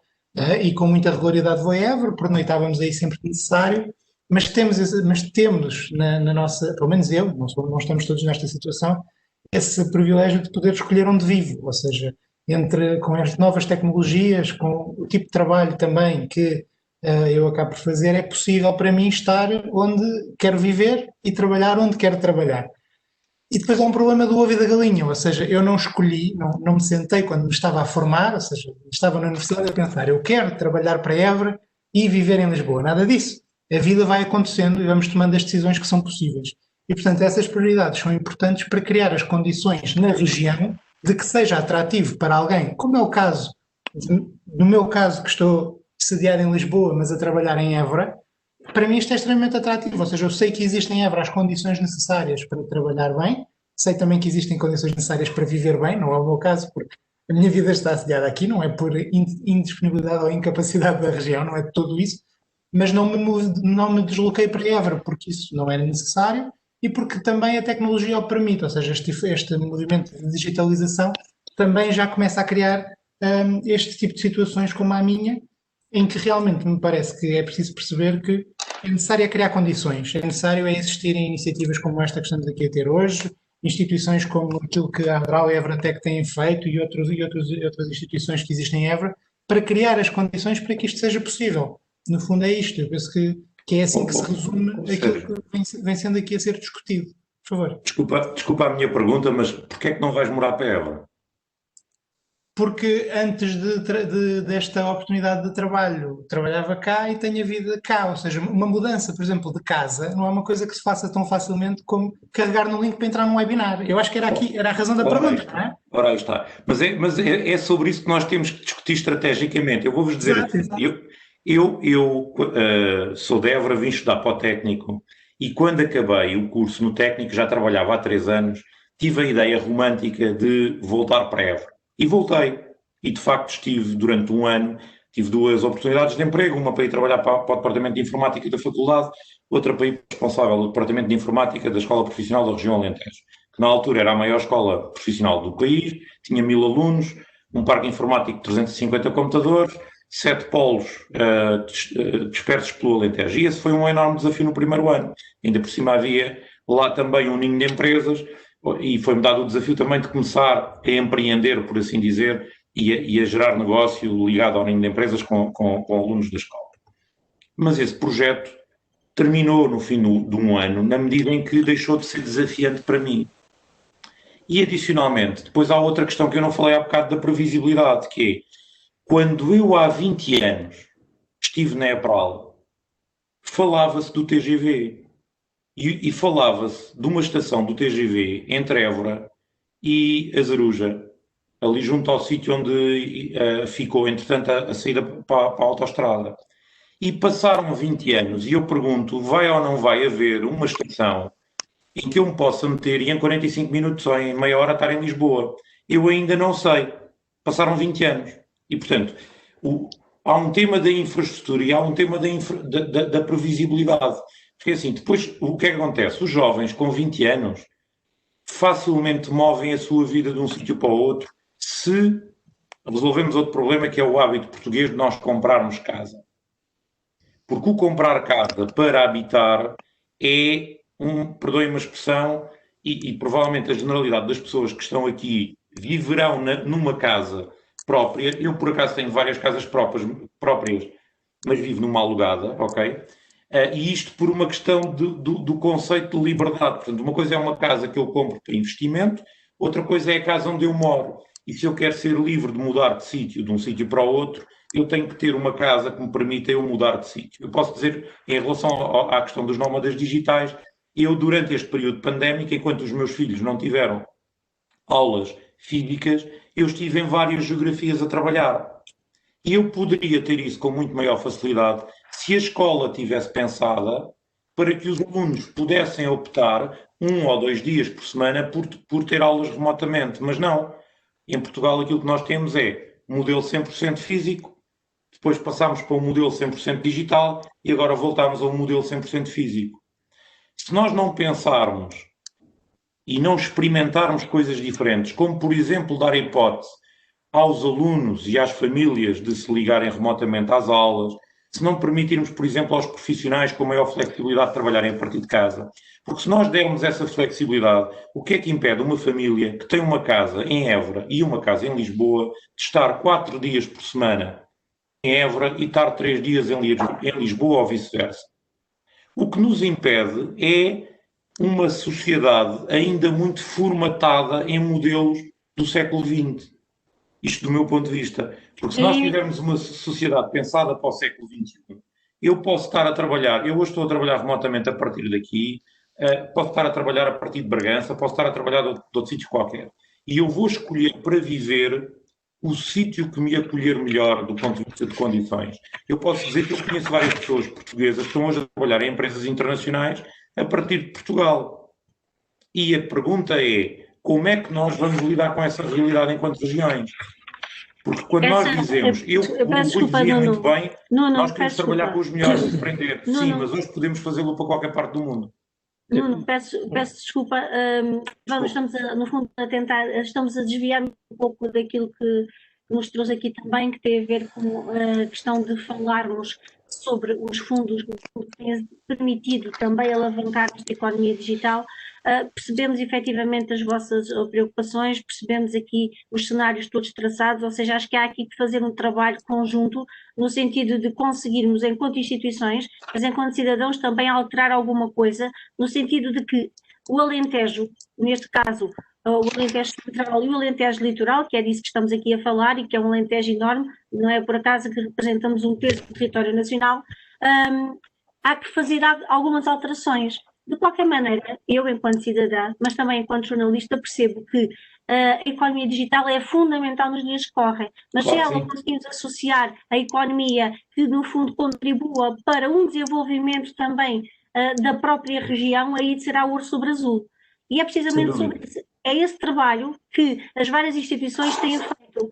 E a minha pergunta é dirigida, neste caso, em particular, a todos os empresários que estamos aqui, que estamos a conversar, de que forma é que todos os fundos que já, entretanto, vocês concorreram, de que forma é que vos ajudaram a conseguir implementar e a ser o que são hoje? Ou seja, tinham feito o mesmo percurso, caso esses fundos tivessem existido ou não? Deixe-me só dar-lhe nota de uma coisa. Todos os temas que nós temos vindo a abordar nesta ampla discussão, que parece apenas que está dissociada dos fundos, não está. Porque, na verdade, todas estas áreas que nós falamos têm tudo a ver com alguns caminhos, alguns projetos, algumas iniciativas que foram desenvolvidas com recurso aos fundos para tentar endereçar estas temáticas. Não é? Nós, às vezes, fugimos um bocadinho para o futuro, que é o que é que temos que fazer mais. Mas estas temáticas que eu falei, que o Nuno falou, que outros falaram, todas elas, ou a maior parte delas, mas eu arrisco-me a dizer, todas elas foram já tocadas pelos fundos estruturais do ponto de vista daquilo que foi implementado,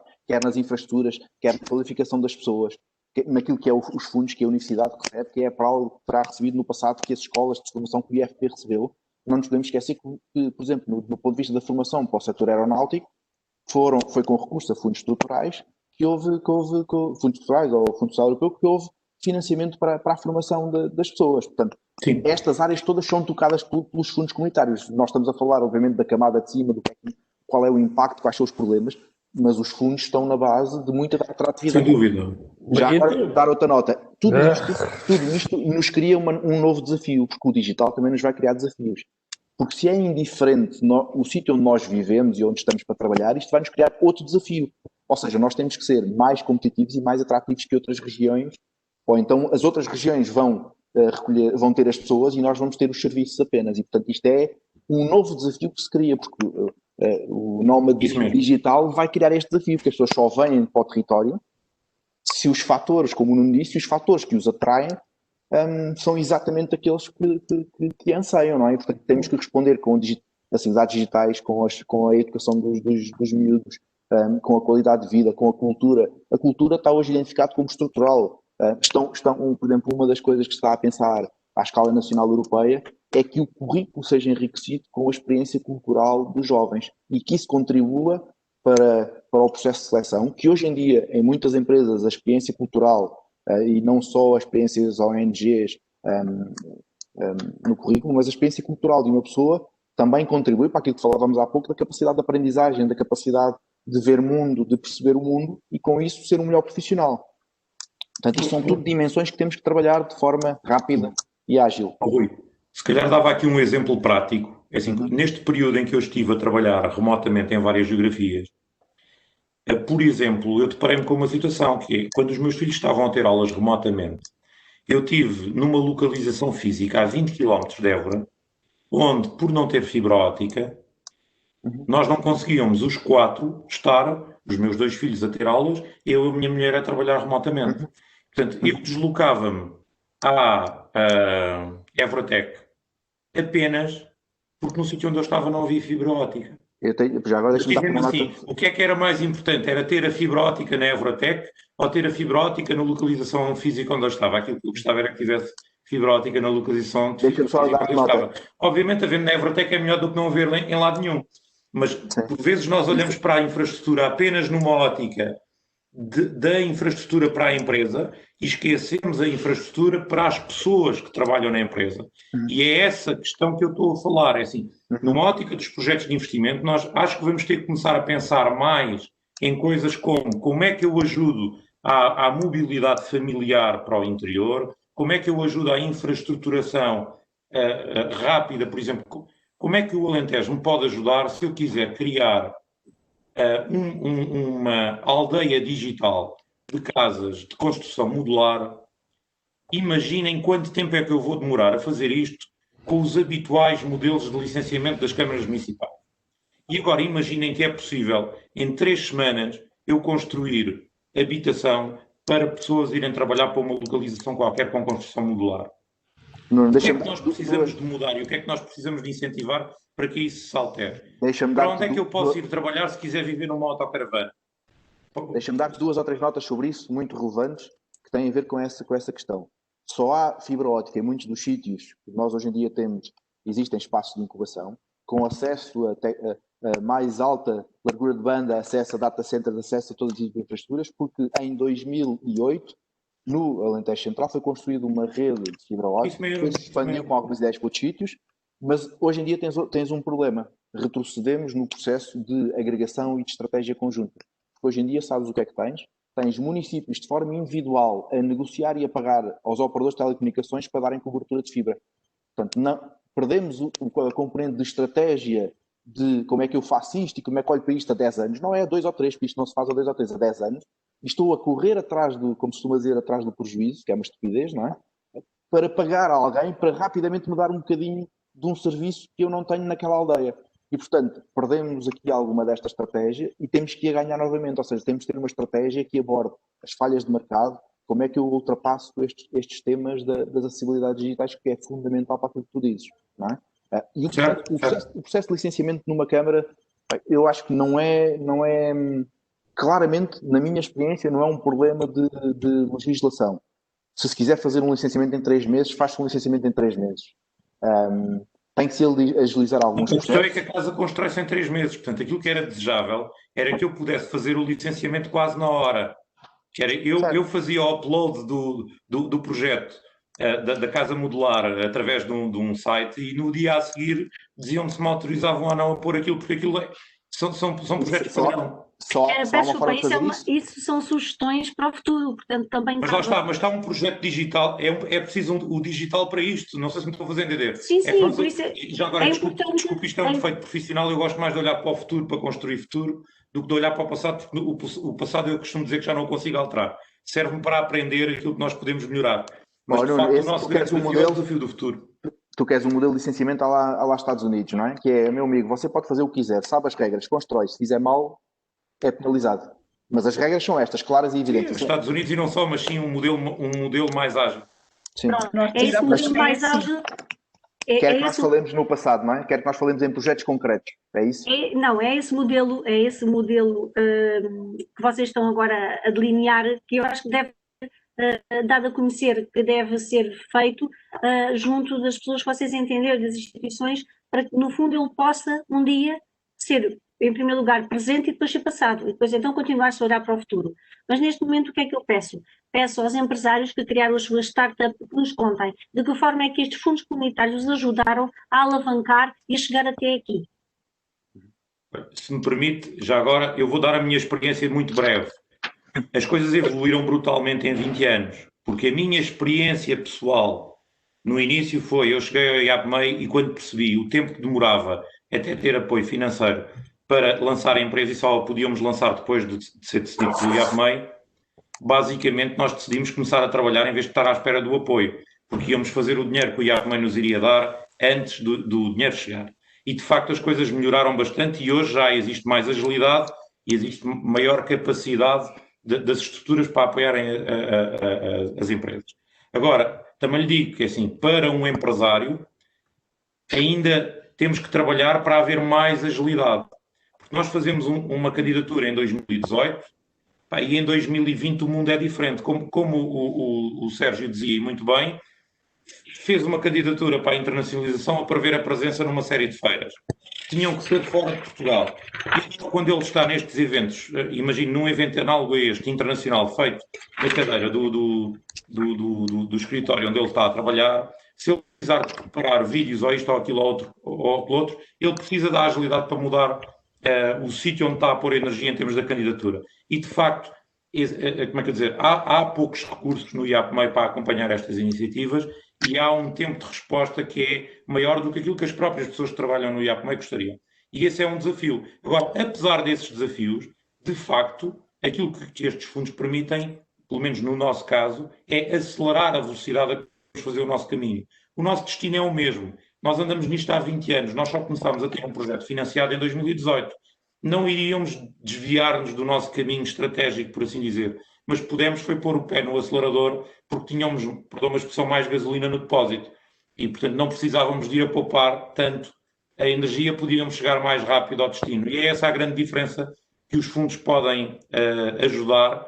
Diz-me assim, eu provavelmente aí também, para o futuro, pensaria noutras formas de incentivar a utilização dos fundos, que não o modelo atual, mas não sendo a nossa discussão de hoje, guarda-se para outro dia. Eu gostaria de ouvir agora o Sérgio relativamente a essa questão.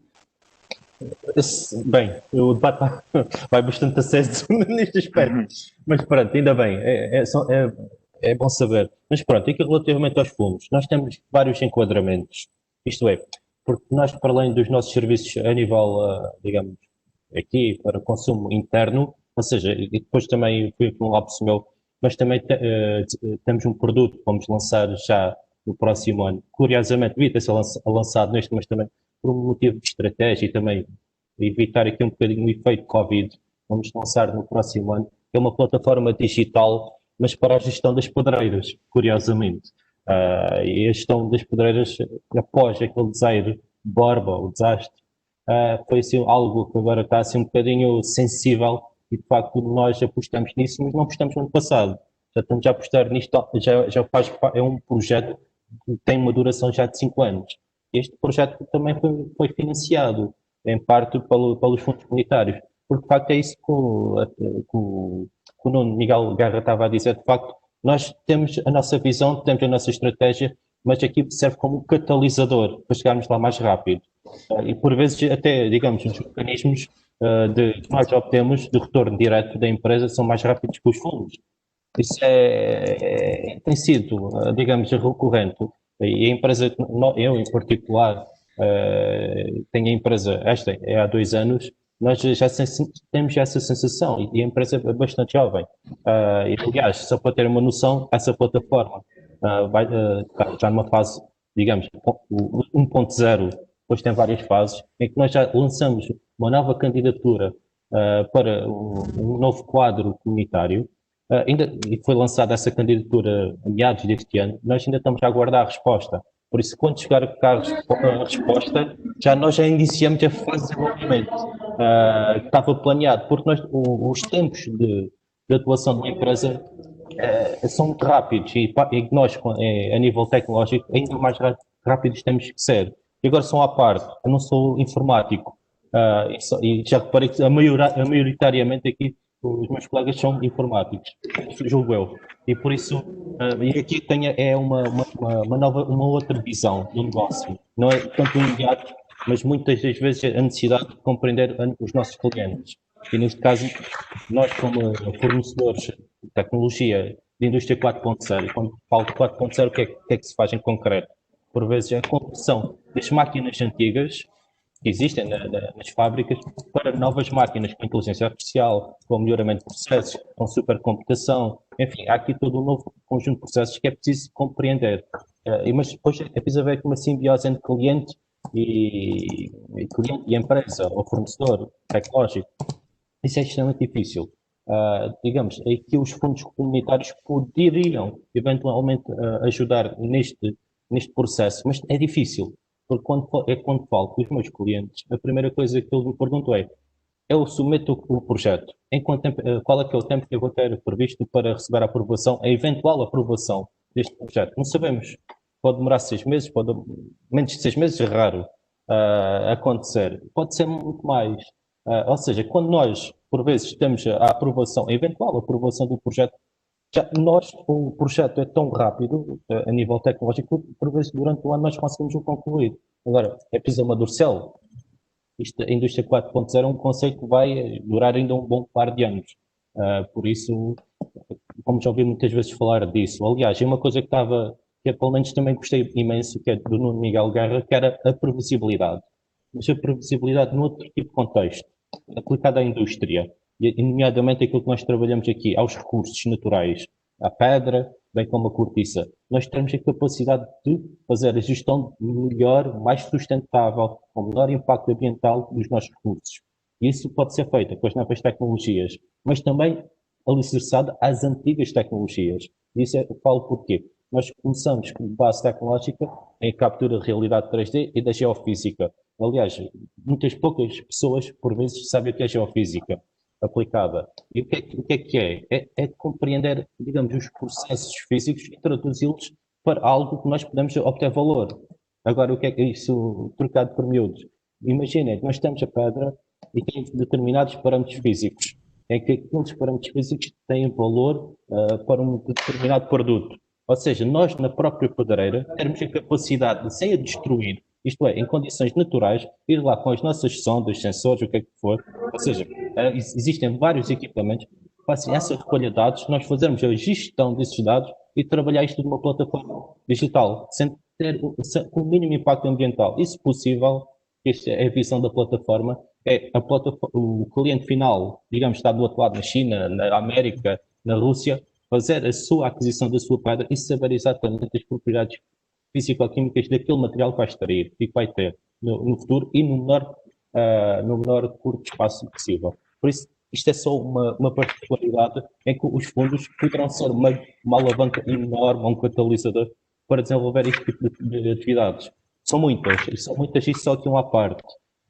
Não é só informáticos, aliás, nós aqui em particular temos uma péssima, digamos, experiência com informáticos que chegam aqui, assustam-se com aquilo que nós fazemos, porque nós não fazemos informática, temos que perceber os fenómenos físicos, infelizmente, ou felizmente, é isso que nos distingue dos outros, e isso temos que buscar pessoas com diversas especialidades, à Nova de Lisboa, à Técnica, à Universidade de Évora, ou seja, se for possível ir na Espanha, também vamos. Enfim, temos que ir buscar as pessoas e vir buscar para cá. Nós estamos estudiados em Évora, eu moro cá em Évora, embora também não seja cá de Évora, não sou natural de Évora, mas já moro cá há muitos anos. Pela cidade. Foi conquistado pela cidade. Sim, peço desculpa, mas vou ter que passar a palavra ao Helder Guerreiro, porque ele vai ter que sair, mas sem antes lhe fazer uma questão. Com todas estas informações que aqui temos, podemos contar, e os empresários podem contar, com uma maior celeridade na atribuição destes fundos? Bem, eu não me querendo interferir aqui na conversa entre o Nuno e o Rui, mas de qualquer das maneiras gostava só de dizer 2 ou 3 coisas muito rápidas, até porque tenho que ir ali para uma outra reunião. Aliás, foi até conseguir estar numa outra reunião ao mesmo tempo, por isso até ultrapassei o Nuno, que vai ter uma daqui a bocado. Eu não, tive aqui a 2 ao mesmo tempo. Queria dizer uma coisa, há de facto um desafio enorme do ponto de vista desta questão da desmaterialização da economia, digamos assim, uma economia que já está em grande medida, muitas vezes, longe daquilo que é a economia real, aquela coisa da mercadoria, da loja, de tudo fora. A digitalização produziu uma desmaterialização brutal da economia e, portanto, isto é um desafio bastante interessante até para os fundos comunitários, essencialmente.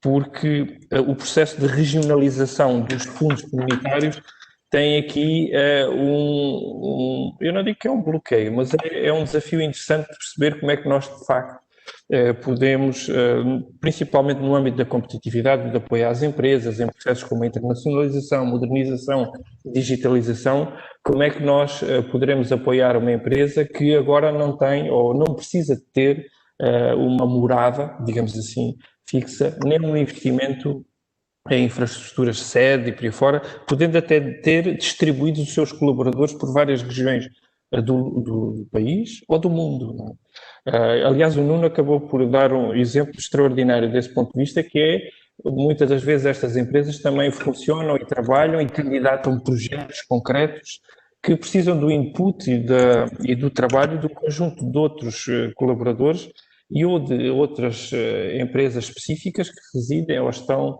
localizadas em várias partes do mundo e, portanto, as regiões, mas também os fundos comunitários, têm, de facto, aqui um desafio bastante interessante da perspectiva da regionalização dos apoios à competitividade, à inovação produtiva e por aí fora. E, muito bem concreto, à questão da digitalização, da automação e da inteligência artificial. Vai ser aqui, de facto, é um desafio bastante interessante que precisamos agora, nesta fase que estamos a construir o próximo quadro comunitário, podermos vir a ter uma solução interessante e um debate interessante sobre esse ponto de vista. Depois, a questão das regiões poderem ser capazes de ser atrativas para os recursos humanos. É interessante se falar hoje mais até do que se falava antes, tendo em conta até a questão da desmaterialização e da digitalização, que começam a contar outros fatores para a atratividade que para além da questão do emprego. É bem verdade que os nossos jovens hoje, e os menos jovens, quando das questões da oferta de emprego e da oportunidade de trabalho, ela existe quando antes os territórios acabavam com uma economia mais real, competiam uns com os outros pela fixação de empresas que pudessem ser mais atrativas para a fixação de pessoas e jovens e por aí fora. Hoje em dia isso já não é assim, de facto. Um jovem hoje tem a oportunidade de emprego em Aveiro, ou seja, a Évora não compete com Beja. Neste momento compete com Madrid, com Londres, com qualquer outra cidade do mundo para permitir o emprego a jovens. E, como se disse bem, os jovens podem residir em Évora e trabalhar na Holanda, como, por exemplo, eu conheço várias pessoas que voltaram para Odmira, neste caso, que é onde eu moro, e que continuam a trabalhar na Holanda, nas empresas de origem onde estavam. O que é curioso e interessante. E, portanto, hoje começa-se a falar nesta ideia de que têm que existir outras amenidades regionais ou territoriais para a atratividade de recursos humanos. Isto porque há a digitalização e a desmaterialização da economia, o que é bastante interessante, e porque existem apoios comunitários. Agora, o que importa é nós olharmos para exemplos como cidades médias de outros países com 300 e 400 mil habitantes que continuam a perder população jovem.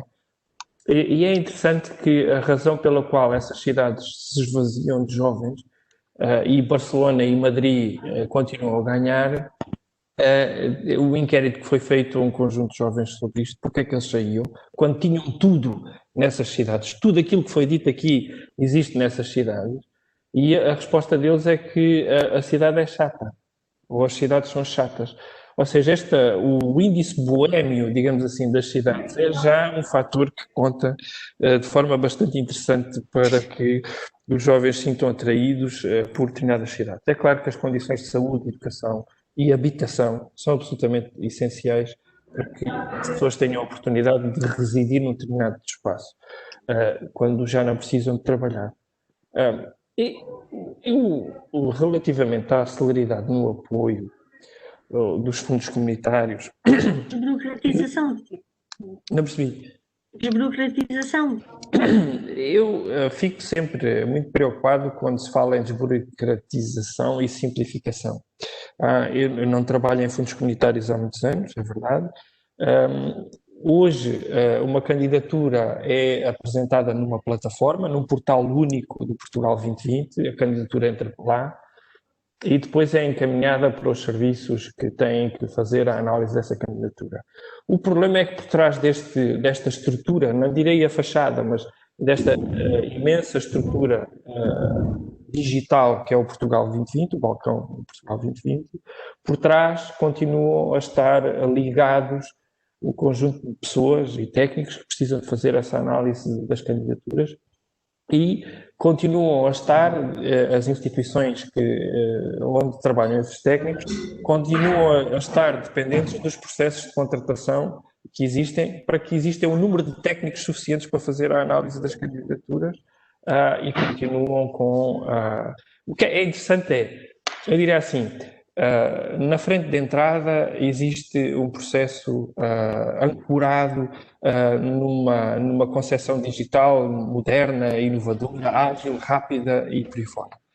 E o processo por trás, digamos assim, ou seja, aquilo que corresponde à componente de análise, perspectiva de avaliação e por aí fora, está ainda dependente de um conjunto de legislação de contratualização que não é, diria, ajustada àquilo que é a frente do negócio, por assim dizer.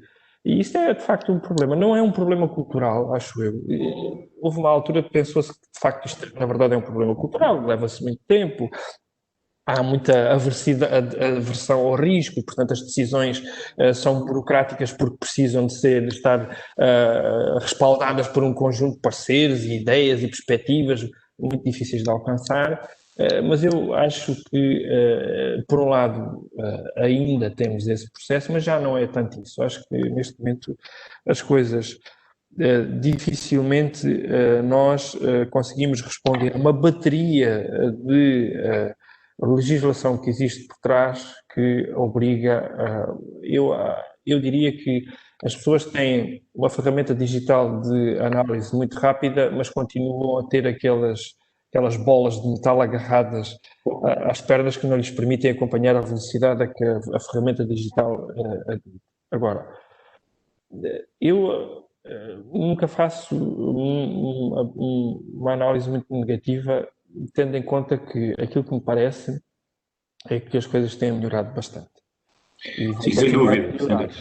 E vão continuar a melhorar. Os processos, da forma como eles são hoje conduzidos, feitos, quer dizer, há uns anos atrás era impossível aquilo que eu fiz há poucos dias, que foi renovar a carta sem ir a lado nenhum, sem ser no meu computador, e em 15, 20 dias o processo estava resolvido com a carta renovada enviada por correio. Quer dizer, isto comparado há 10 anos, quando tínhamos que ir a uma repartição de uma coisa qualquer, preencher um papel e, enfim, e o mesmo é as candidaturas e os processos de apoio às empresas. A verdade é que, na verdade, a necessidade vai sempre à frente, e isso é bom. Também aquilo, as empresas hoje precisam de respostas mais rápidas, de que há 10 anos atrás não precisariam de respostas mais rápidas como precisam hoje. Hoje precisam de se adaptar mais rapidamente à realidade competitiva do ecossistema em que vivem. E, portanto... Muito obrigada, então, Hélder Guerreiro. Já estamos quase a terminar. Eu vou ter aqui uma pergunta direta para o Sérgio Henriques e perguntar precisamente, tendo em conta que estamos numa fase de preparação do próximo quadro comunitário, a minha pergunta é, pretende continuar a dar dinâmica à sua empresa com o apoio precisamente deste fundo? Sim, e de certa forma também a necessidade está sempre à frente, parece que é uma excelente frase para ilustrar aquilo que é preciso ter em conta a nível dos fundos europeus. Hoje em dia, e não só pelo tempo que os fundos levam a ser atribuídos, levam a ser reembolsados, porque isso também é natural, é da natureza das coisas, do tempo que demoram esse tipo de decisões, não diria burocráticas, mas diria complexas e, portanto, por essa razão demoradas. Os fundos europeus têm de ser vistos como uma fonte de financiamento adicional, como uma outra forma de recolher financiamento e forma de fazer avançar uma empresa, de dimensionar a empresa como um bocadinho maior do que aquilo que seria possível unicamente utilizando faturação, fundos próprios, o que seja. Ou seja, há bocadinho eu não fiz esta apresentação de início, eu não sou engenheiro informático, nem nada que se pareça, sou advogado e, além da parte jurídica, tenho algumas competências aqui no âmbito de gestão. E é um bocadinho por aí que a resposta tem de ser, claro que sim, ou seja, os fundos europeus estando disponíveis e estando especialmente direcionados para empresas que inovam, que geram valor, que conseguem criar valor a um nível regional para o mundo, a utilizar os fundos, não é necessariamente algo que continuaremos a fazer. Agora, tudo o que foi dito até este momento não deixa de ser verdade. É preciso compreender que existem timings muito próprios neste tipo de processos e que isso tem de ser considerado por qualquer empresa que se pretenda de alguma forma apoiar na eventual disponibilização dos fundos. Ou seja, a resposta é sim e sim, mas... Ok, muito obrigada. Passo então a palavra agora ao Daniel Janeiro, enquanto coordenador dos negócios externos e investimentos, e a minha questão é muito assertiva.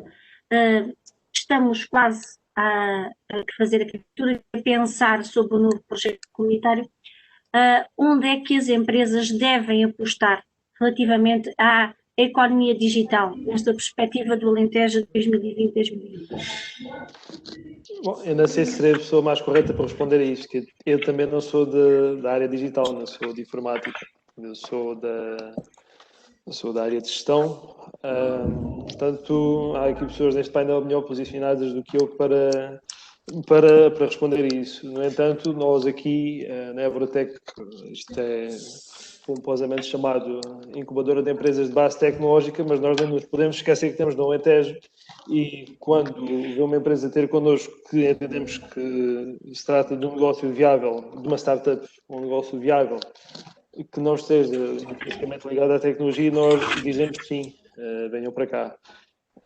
Acho que, se calhar falando mais como um indivíduo que lida com empresas, aqui no Alentejo, acho que acima de tudo temos que ser diferenciadores e temos que estar também virados mais para a internacionalização. Não nos podemos focar muito só aqui no mercado interno, porque nós sabemos que temos aqui pouca massa crítica e pronto, não se torna fácil. Essa questão está assegurada com a digitalização, como já tem vindo a ser falado agora aqui nesta sessão, né?